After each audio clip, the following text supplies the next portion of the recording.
नाज़रीन आदाब, आप देख रहे हैं प्रोग्राम हेल्थ और हम, और मैं हूं आपकी मेज़बान हफ्सा खान। हेल्थ और हम महज एक प्रोग्राम ही नहीं बल्कि एक ऐसा प्लेटफॉर्म है जहां आप हेल्थ से रिलेटेड ज़रूरी मालूमात हासिल कर सकते हैं सिंपल और आसान ज़बान में।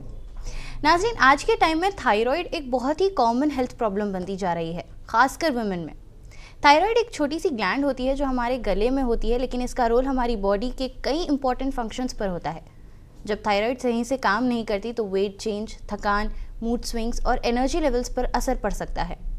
कई लोग थायराइड के सिम्टम्स को नॉर्मल थकान या स्ट्रेस समझकर इग्नोर कर देते हैं, जबकि टाइम पर पहचान और सही ट्रीटमेंट से इसे इजीली कंट्रोल किया जा सकता है। आज के एपिसोड में हम सिंपल शब्दों में समझेंगे थायराइड क्या होता है, इसके कॉमन सिम्टम्स और कॉजेज़ क्या है और इसका ट्रीटमेंट कैसे पॉसिबल है, ताकि हम अपनी हेल्थ को बेहतर तरीके से समझ सकें और मैनेज भी कर सकें। इस मौजू पर बात करने के लिए आज हमारे साथ स्टूडियो में मौजूद है ग्लेनीगल्स हॉस्पिटल्स हैदराबाद के consultant physician, diabetologist and critical care specialist doctor हिरन एस रेड्डी। सर, बहुत बहुत स्वागत है आपका हमारे शो में। Thank you. तो डॉक्टरी टर्म्स में अगर हम थायराइड का डिस्क्रिप्शन ले तो थायराइड क्या है एंड ये क्यों आजकल के ज़माने में इतनी ज़्यादा कॉमन होती जा रही है? जनरली अपने को जैसा आँख, नहीं तो फेफड़े, नहीं तो कलेजी, ऐसा आपका अवयव कैसा रहते हैं, वैसा थायराइड भी एकमात्र एक ग्लैंड है वो जो आपके गर्दन में बैठेगा। एंड वो ग्लैंड का मेन फंक्शन क्या है, अपने को वो हार्मोन सिक्रेट करता है, वो एक एंडोक्राइन ग्लैंड बोलेंगे उसको। तो उससे आपका जो BMR बोलते हैं, मेटाबॉलिक रेट, माने अपने हर एक शरीर में जो भी हर एक कण जो रहता वो दिन में कितना काम करना चाहिए, वो जो है थायराइड बताएगा। क्या काम करना चाहिए वो जो है आपका ब्रेन एंड नर्वस टिश्यू बोलते हैं, मगर कितना काम करना चाहिए दिन को, जैसा कितना रेट पे या कितना काम करना चाहिए, वो आपको थायराइड बोलते हैं। तो थायराइड में अगर बीमारियां ऐसा देखेंगे तो थायराइड में ब्रॉडली 3 टाइप्स में डिवाइड करते हैं उसको। जैसा हाइपोथायराइड में डिवाइड करते हैं, जो जितना ज़रूरी है उसके मात्रा में थोड़ा कम काम करने वाले चीज़ को हाइपोथायराइड बोलते हैं। नॉर्मल काम करे सो चीज़ में यूथायराइड बोलते हैं। एंड ज़्यादा काम करे सो थायराइड ग्लैंड को हाइपरथायराइड बोलते हैं। एंड उसमें भी टाइप्स रहते हैं, जैसा हाइपरथायराइड में 9 किस्म के बीमारियों से आता, हाइपोथायराइड में 7 टाइप्स रहते हैं वैसे। इसी बीच एक कॉलर हमारे साथ जुड़े हैं, आइए उनसे एक बार बात कर लेते हैं। जी, अस्सलाम वालेकुम। अस्सलाम जी, क्या सवाल है आपका?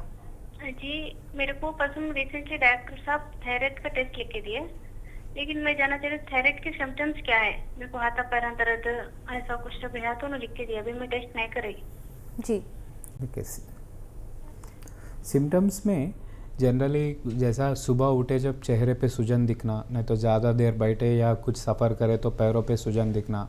लेडीज़ में अक्सर जो है माहवारी का प्रॉब्लम्स, नहीं तो उसका रेट जो है आपको ऊपर नीचे होते रहना, नहीं तो हेयर लॉस सबसे मोस्ट कॉमन, आपको बाल झड़ना। नेक्स्ट ये स्किन ड्राइनेस, वो भी एक किस्म का थायराइड का प्रॉब्लम है। एंड थोड़े लोगों में क्या है, गर्दन के पास थोड़ा सूजन के जैसा चालू होना, गर्दन में थोड़ा स्वेलिंग के जैसा आना, नहीं तो कब्ज़, ये पूरे आपका थायराइड रिलेटेड प्रॉब्लम्स है। एंड जैसा बहुत थकान महसूस होना, नहीं तो सीढ़ियाँ, नहीं तो ज़ोर से फास्ट वॉकिंग करे तो दम चढ़ना, ये पूरे थायराइड रिलेटेड प्रॉब्लम्स रहते हैं। अब अगर हम हाइपोथायरॉयडिज्म और हाइपरथायरॉयडिज्म का डिफरेंस माने तो क्या डिफरेंस है इन दोनों में? भाई एक जो है जितना ज़रूरी है, जैसा बॉडी में जो थायराइड लेवल जो रहना चाहिए वो कम काम करे तो वो प्रॉब्लम को हाइपोथायराइड बोलते हैं। तो उसमें सेम सिम्टम्स जो है वेट गेन के सिम्टम्स आते हैं, एंड सेम पीरियड प्रॉब्लम्स जो है हर एक दोनों में रहता, एंड वे हेयर लॉस भी दोनों में आपको देखते हैं। मगर हाइपरथायराइड में क्या है, जितना ज़रूरी है उससे ज़्यादा काम करे तो उसको हाइपरथायराइड बोलते हैं। तो उसमें मोस्ट कॉमन सिम्टम नहीं मालूम रह के अपने को वेट लॉस होना, नहीं तो कुछ कोशिश नहीं करके, जैसा कुछ एक्सरसाइज नहीं तो कुछ डाइटिंग ऐसा कुछ भी नहीं करते हुए अपने को जो है वेट लॉस होते रहना, नहीं तो हेयर लॉस बहुत ज़्यादा ट्रिगर होना। थोड़े लोगों में जो है पहले जो बवल हैबिट्स बोलते हैं ना, जितना बार खाते या जितना बार मोशंस को जाते वो जो है ड्रास्टिकली चेंज, जैसा दिन को 3 बार 4 बार मोशंस को जाना। एंड मोस्ट कॉमनली क्या है, हीट इंसेंसिटिविटी बोले तो जैसा धूप में थोड़ा भी धूप में गए तो वो लोगों को स्किन बर्निंग के जैसा दिखना, ज़्यादा पसीने छूटना एंड घबराहट, पैल्पिटेशंस, जो दिल धड़कना जो है अचानक से ज़्यादा हो जाना, जो नॉर्मल रेट जो है 72 to 90 पकड़ते। हाइपरथायराइड वैसा है तो वो लोगों में अक्सर जो है 110 to 170। तो यानी कि जो वेट लॉस ड्रास्टिकली होता है उनका विदाउट एनी डाइट वगैरह, उनमें ये भी सिम्टम्स देखा जाता है कि उनमें नॉर्मली जैसा नहीं मालूम रहे कि बुखार, जैसा बुखार समझो अगर 15 से 20 दिन से बुखार सता रहा, नहीं तो वेट लॉस नहीं मालूम रहे के वेट लॉस, नहीं तो कुछ कंटिन्यूस लूज मोशंस, ये प्रॉब्लम्स है तो इंडियन सिनेरियो में मोस्ट कॉमनली स्क्रीन करने का टेस्ट में से first HIV, second TB, third hyperthyroid causes में। इसी बीच एक कॉलर हमारे साथ जुड़े हैं, आइए एक बार उनसे भी बात कर लेते हैं। जी अस्सलाम वालेकुम। जी क्या सवाल है आपका? मेरा सवाल ये है, थायराइड से जो बचने के लिए क्या कर सकते हैं हम? यानी कि थायराइड के प्रिवेंटिव स्टेप्स सर को जानना है सो दैट उससे बच सके। लाइफस्टाइल रहना, ज़्यादा वेट मॉनिटरिंग थोड़ा रख लेना, ज़्यादा वेट ज़्यादा हो गए तो आने का चांसेस रहता है, क्योंकि sudden weight gain also triggers ये थायराइड माल फंक्शनिंग को ट्रिगर करेगा। दूसरा जो है अपने को मैक्सिमम थायराइड डिसऑर्डर्स जो है जेनेटिक रहते हैं, जेनेटिक डिसऑर्डर्स रहते हैं, वो भी एक्स लिंक्ड जीन्स रहते हैं। जैसा लड़कियों में आपको जो है जेनेटिक फार्मूला 46XX बोलते हैं, मर्द लोगों में जेनेटिक फार्मूला 46XY बोलते हैं। तो 2 X रहने के कारण एंड ये एक्स लिंक्ड डिसीज़ रहने के कारण जो है थायराइड अक्सर आप देखेंगे जैसा 100 पेशेंट्स को स्क्रीन करें तो उसमें से ऑलमोस्ट 70 to 75% क्यों लड़कियां रहते बोलते तो रीज़न भी वही है, क्योंकि उसमें 2 X रहने से आपको प्रेजेंटेशन जो है ज़्यादा ईजिली रहता।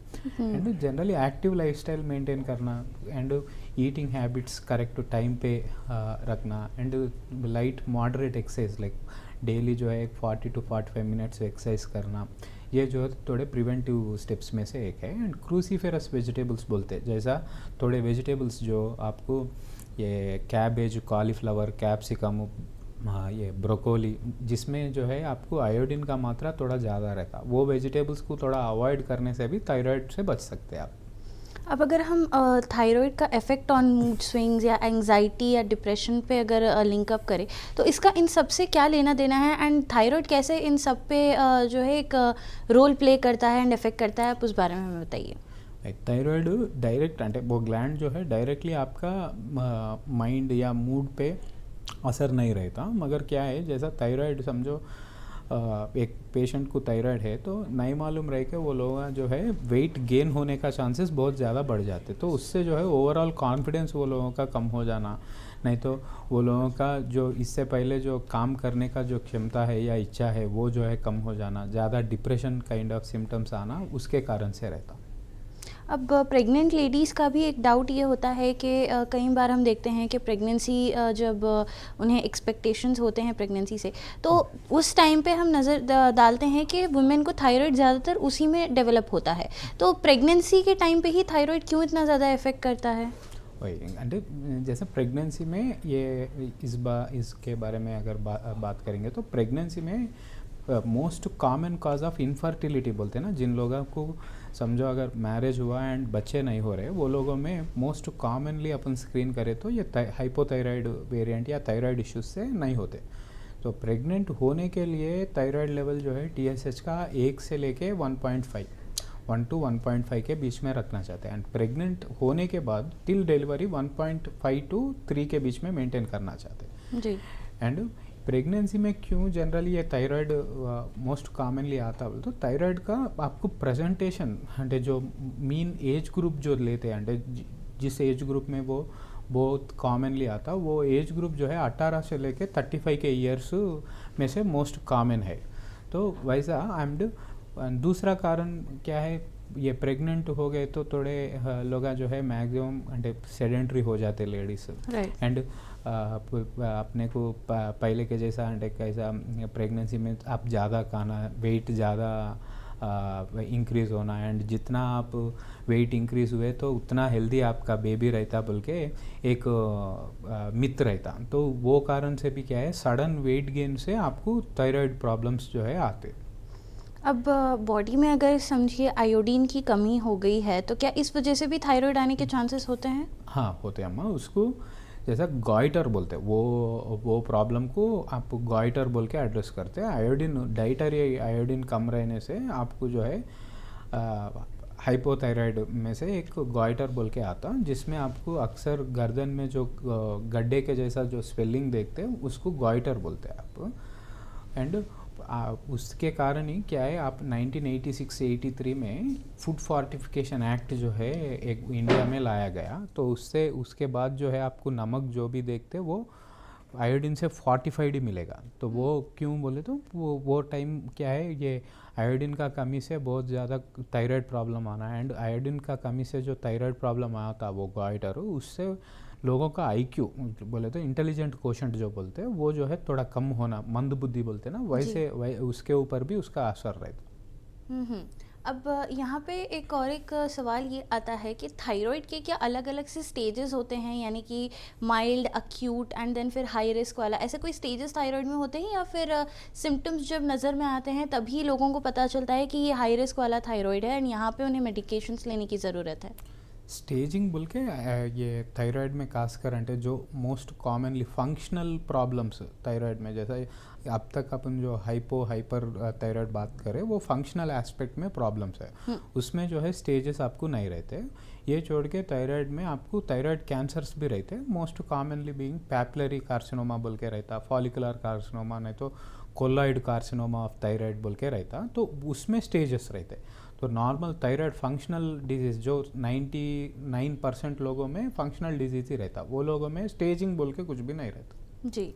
अब जब कोई पेशेंट आपके पास आता है डायग्नोसिस के लिए थायराइड के, तो उसके ऊपर आप कैसे डायग्नोस करते हैं डॉक्टर्स?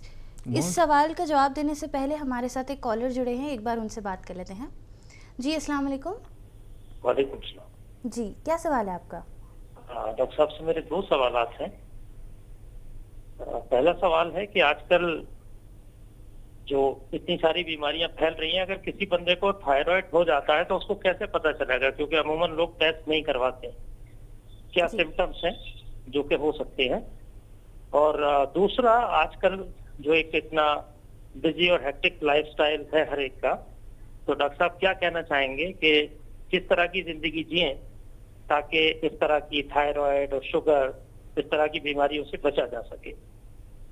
और थायराइड होने के बाद अगर कोई शख्स मेडिकेशन स्टार्ट करता है तो क्या उसके कोई साइड इफेक्ट्स हो सकते हैं, या उसकी जिंदगी एक बिल्कुल आम इंसान जैसी रहेगी?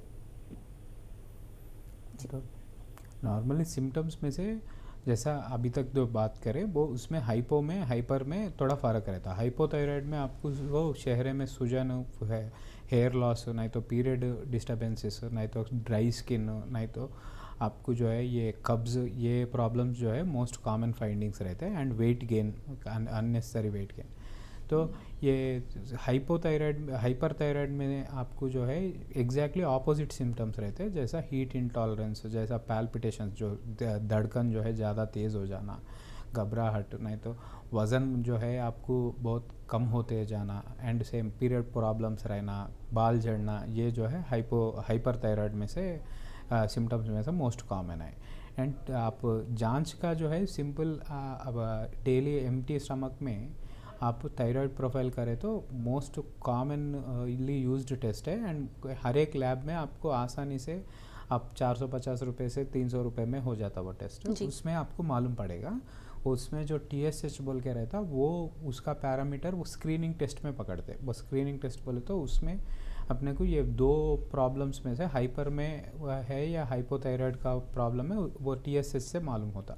उसके बाद अगर समझो अगर TSH में सही में अपने को प्रॉब्लम निकला तो जब जाके उसका थायराइड का प्रोफाइल रहता पूरा with free T3 free T4 के साथ थायराइड प्रोफाइल बोल के आता, तो उसमें जो है आपको एग्जैक्ट वेरिएंट कौन सा है मालूम होता। एंड TPO एंटीबॉडीज़ बोल के रहते हैं, उससे भी आपको जो है कॉज थायराइड किस वजह से आया उसके हिसाब से आपका डायग्नोसिस रहता है। ट्रीटमेंट भी जो है, जब ये थायराइड को जो ट्रीटमेंट देते हैं अक्सर जो है हार्मोन पिल्स रहते हैं, जिसको आपको ये side effect long standing side effects के जैसा कुछ भी नहीं रहते। उसमें क्या है, आप जस्ट डोज जो है एडजस्ट करना रहता है, क्योंकि मेन मुद्दा जो है आप ये TSH को जो है आप एज के हिसाब से आप एक नॉर्मल वैल्यू पकड़ के उसके हिसाब से आप वो हार्मोन को एडजस्ट करते।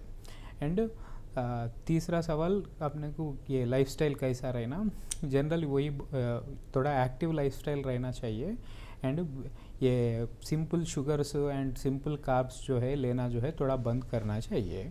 एंड डाइटरी टाइमिंग्स जो है जितना हो सके उतना पर्टिकुलर टाइम पे फॉलो होना चाहिए। एंड जिनको थोड़ा रिस्क ग्रुप जैसा समझो, किसी के घर में कुछ मदर को थायराइड है या उनके फादर को थायराइड है या उनके फर्स्ट डिग्री रिलेटिव्स में थायराइड प्रॉब्लम्स है, वो लोगों में से क्या जनरली क्या है एवरी ईयरली एक थायराइड प्रोफाइल जो है स्क्रीनिंग टेस्ट के जैसा कर लिए, तो उसमें आपको जल्दी बहुत ज़्यादा डिजीज़ होके आप बच सकते हैं। जी, इसी बीच एक और कॉलर हमारे साथ जुड़े हैं, आइए उनसे भी एक बार बात कर लेते हैं।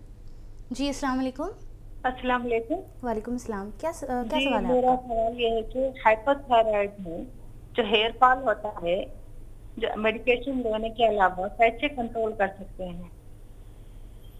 हाइपरथायराइड को कॉज रहता है, हाइपोथायराइड हाइपो है हाइपर है आपका? हाइपो है और हाइपो हेयर फॉल भी हो रहा है। या हाइपोथायराइड आपका TSH वैल्यू अभी कितना है, कुछ मालूम है? नो, आई डोंट याद नहीं है। याद नहीं है। जनरली वो हेयर लॉस जो है आप TSH वैल्यू से लेते हैं। जैसा आपका उम्र क्या है अम्मा? 40 प्लस है सर। 40 प्लस, ठीक है। वो 40 प्लस में TSH वैल्यू जो है आप 2 to 3 के बीच में रखना चाहिए। 2 to 3 के अंदर अगर टाइट्रेट करेंगे तो हेयर लॉस जो है अपने आप कम होता। एंड दूसरा, हेयर लॉस का वजह जो है हमेशा थायराइड ही नहीं रहेगा। समझो अगर आप ये खाना ठीक से नहीं खा रहे या प्रोटीन जो बोलते हैं खाने में अगर प्रोटीन का मात्रा ठीक से नहीं ले रहे, उससे भी आपको जो है हेयर लॉस होता है। तो हेयर लॉस के लिए थर्ड कारण जो है आपको आयरन, सीरम आयरन बोलते हैं। अगर आयरन का कमी वैसा है तो उससे भी मोस्ट प्रेजेंटेशन जो है हेयर लॉस होता। तो हेयर लॉस का स्क्रीनिंग जो है वो जांच रहता उसका, अगर प्रोवाइडेड आपका thyroid level TSH level normal पे चल रहे तो। नहीं, आपका TSH लेवल अगर नॉर्मल पे नहीं चल रहा, थोड़ा ज़्यादा या थोड़ा कम अगर है, तो उसमें जो है आप थायराइड डोज जो है एडजस्ट करने से आपका हेयर फॉल जो है थोड़ा कम होने का चांसेस अच्छे रहते हैं। अब यहाँ पे जो थायराइड टेस्ट हम करते हैं, तो अगर सोचिए उसके रिपोर्ट्स थोड़े से भी नॉर्मल से अगर ऊपर नीचे आई रीडिंग, तो तब क्या ट्रीटमेंट ऑप्शंस डॉक्टर्स सजेस्ट करते हैं पेशेंट को? भैया मतलब उसमें क्या है टाइप्स रहते हैं, तो उसके हिसाब से ही ट्रीटमेंट रहता है। उसमें अपने को समझो कोई पेशेंट का अगर रिपोर्ट जैसा जनरली ट्रीटमेंट चालू करना TSH वैल्यू हाइपोथायराइड में 6 के ऊपर है तो चालू करते, नहीं हाइपर थायराइड में से 0.5 के नीचे है तो जब जाके ट्रीटमेंट चालू करते। तो 4 या 5 या 6 में है तो वो लोगों को सब क्लिनिकल हाइपोथायराइड बोल के बोलते हैं। जिन लोगों में कॉजेटिव एजेंट जैसा थोड़े लोगों में कुछ एक्सरसाइज हैबिट्स ठीक से नहीं है या थोड़े लोगों में कुछ डाइटरी चेंजेस करना चाहिए, तो वो करने के बाद फिर 6 हफ्ते के बाद जो है थायराइड प्रोफाइल रिपीट करो बोलते हैं। उसके बावजूद अगर थायराइड प्रोफाइल 6 हफ्ते के बावजूद भी सेम वे में आ रहे तो जब जाके आप ये टैबलेट चालू करते हैं। जी, अब एक्सरसाइज या जिम वर्कआउट्स, वेट लॉस अगर हम उसके लिए ये चीज़ें एक्वायर करें, तो क्या इसकी वजह से थायराइड में कोई डिफरेंस हमें नोटिस में मिलता है अगर हम एक्सरसाइजेज या जिम वर्कआउट्स कंटिन्यू करें या नहीं? या उसमें डेफिनेटली मिलेगा। जिम वर्कआउट्स एंड ये करने से आपका नेचुरली जो metabolic rate, basal metabolic rate जो है वो बढ़ने के वो बढ़ सकते हैं। तो उससे क्या है आपको TSH वैल्यू में ऑलमोस्ट 0.8 to 1 जो है नेचुरल तरीके से ही फ़र्क आएगा।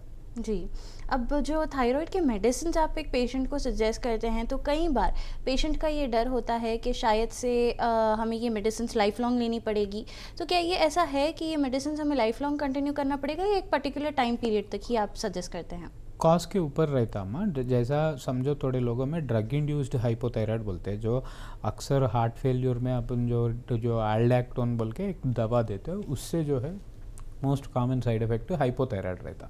तो वैसे पेशेंटों में वो दवा रोक दे के दूसरा दवा, उसके सप्लीमेंट दूसरा हार्ट फेल्यूर का दूसरा चालू करने से वो लोगों का थायराइड जो है ऑटोमेटिक करेक्ट होता। सेम थोड़े लोगों में जैसा ऑटो इम्यून थायराइड बोलते हैं, जो सबसे कॉमन मोस्ट कॉमन वेरिएंट है, तो उसमें जो है अपना क्रिमसंहारक शक्ति ही अपने थायराइड ग्लैंड को दिन ब दिन थोड़ा ఏమంటాము किल करते रहता। तो वो लोगों में अक्सर जो है लाइफ लॉन्ग इस्तेमाल करते। तो स्पेशल सिनेरियोस जैसा एक पेशेंट जो है कुछ अभी नॉर्मल है, उसका कुछ हाथ पैर टूट जाने से उस या कुछ मेजर एक्सीडेंट हो जाने से उन्होंने जो है बेड रिडन हो गए, वो भी एक ब्रीफ पीरियड जैसा 4 to 5 months strict bed rest लेना पड़ेगा। एंड वो बेड रेस्ट लेने के कारण उन्होंने जो है अगर वेट गेन हो गए, तो वो लोगों में से हाइपोथायराइड जब आएगा या थायराइड डिजीज़ जो आते हैं उनमें क्या है, जस्ट वो करेक्ट हुए जब तक थायराइड सप्लीमेंटेशन देते हैं। एंड प्राइमरी इश्यू जो वेट गेन का इश्यू है वो एड्रेस करने से के दवा रोक दे सकते हैं। एंड जैसा थोड़े लोगों में प्रेगनेंसी में थायराइड आता, प्रेगनेंसी में जैसे 6 मंथ नहीं तो 7th मंथ में जब वेट गेन से जो थायराइड आएगा वो थायराइड जो है डिलीवरी के बाद जो है अक्सर चले जाता। डिलीवरी के बाद आप एक 6 वीक्स के बाद फिर थायराइड प्रोफाइल कर लिए तो आपको जो है एग्जैक्ट अगर कंटिन्यू करना है या नहीं करना है उसके हिसाब से रहता, कॉज के हिसाब से। अब थायराइड को अगर हम अनट्रीटेड ही छोड़ दें एंड उसको हम सही टाइम पे डायग्नोस ना करवाएं, सही टाइम पे मेडिकेशंस ना लें, तो इसके क्या आउटकम्स हो सकते हैं पॉसिबल?